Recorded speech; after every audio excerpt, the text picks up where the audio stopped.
지금 이제 98페이지의 법 체계의 변화라는 부분, 이제 그 부분을 좀 주로 말씀을 드리고자 하는 건데요.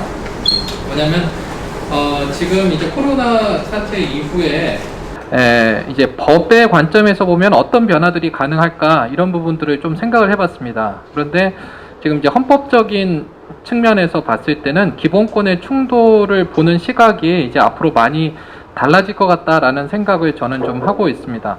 뭐 예를 들면은 안전에 대한 권리, 또 개인의 어떤 사생활의 자유, 우리가 프라이버시라고도 얘기하죠. 이제 이런 부분들이 다 헌법상의 기본권입니다만은 지금 이제 안전이 훨씬 더 이제 중요하다라는 쪽으로 지금 기본권 문제 충돌이 지금 해결되는 이제 그러한 모습을 보이고 있는 것 같습니다. 자, 그런데 제가 이제 오늘 발표를 들으면서 또 한 가지 생각이 된 거는 지금 코호트 격리의 문제점에 대해서 이제 박사님께서 말씀해 주셨는데 굉장히 중요한 지적을 해주셨다고 봅니다.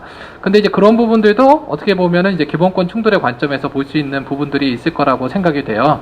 예, 그러니까 어떻게 보면은 그 시설에 계시는 장애인 분들이랄지 또 고령의 이제 자분들의 어떻게 보면은 그분들의 자유 또는 그분들의 평등권 또 그분들의 안전권하고 그 다음에 사회 전체의 어떤 안전에 대한 공익적인 필요 이런 부분들이 이제 충돌이 일어나는 부분들이 생길 수가 있는 것인데 이제 그런 부분들을 어떻게 해결할 것인가 이제 이런 부분들이 과제로 이제 제시된다고 생각이 됩니다. 그래서 이 코호트 격리의 문제를 볼 때는 그 뒤에 깔려 있는 어떤 충돌되는 그 가치들 헌법적 가치들 이런 부분들을 어떻게 이제 볼 것인가 요게 이제 좀 주의해서 봐야 될 부분이 아닐까 이런 생각을 하고요.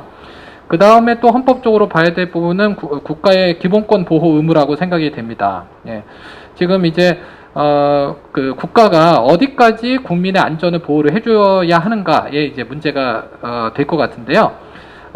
이제 오늘 또 발표하신 거에서 좀 관련해서 좀 얘기를 해보면은 결국은 이제 그 마스크의 지급이라는 거를 국가가 어느 정도까지 책임을 져줘야 되는가 이제 이런 문제들도 한번 법적으로 생각해 볼 수 있는 문제가 될 것 같습니다.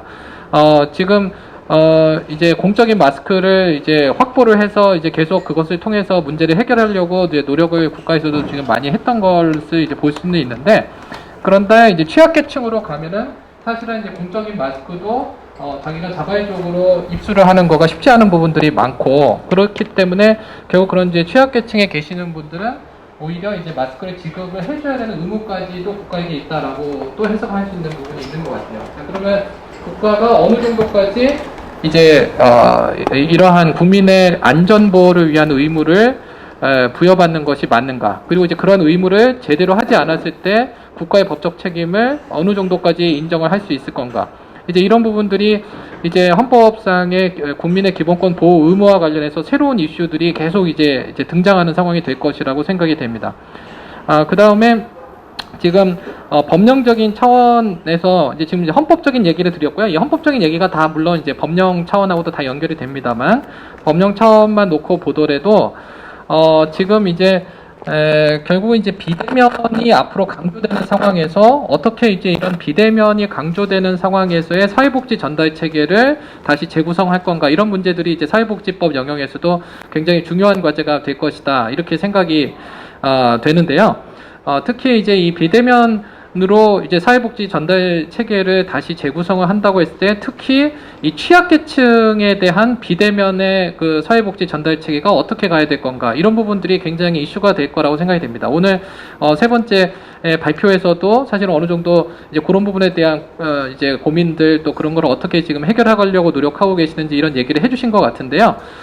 사실은 이제 취약계층의 경우에 비대면으로만은 사회복지 전달을 하기 어려운 부분들이 굉장히 많이 있겠죠. 그러면 이제 그런 부분들을 어떻게 이제 앞으로 해소해 나갈 것인지 이제 이런 부분들도 앞으로 이제 중요한 과제가 될 거라고 생각이 되고요. 그 다음에 이제 무엇보다 굉장히 이제 법 체계적으로 앞으로 중요하다고 생각되는 것은 대응의 신속성이라고 말씀을 드리고 싶어요. 그러니까 이제 안전이 하루하루가 지금 중요한 상황이기 때문에 이게 새로운 법을 통과시키거나 또 가이드라인을 만드는데 굉장히 시간이 걸려버리면은 안 되기 때문에 그때그때 아주 신속하게 대응을 해서 관련되는 이런 조치들을 취할 수 있도록 하는데 사실은 이렇게 되기 위해서는 굉장히 그 탄력적인 법 시스템도 필요할 거라고 생각이 됩니다. 물론 이제 기본권을 침해하거나 이제 이런 성격이 있는 것은 법률상 근거를 만들어야 되기 때문에 그런 거는 좀 신중할 필요도 있지만 그것마저도 정말 필요한 것은 빨리 법을 만든다든지 이번에도 이제 굉장히 신속하게 이제 그 법을 만들긴 했습니다만은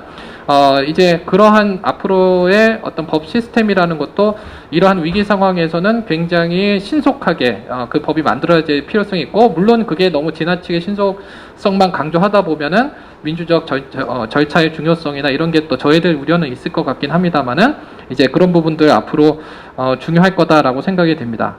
이제 마지막으로 질문만 하나 드리고 마치겠는데요.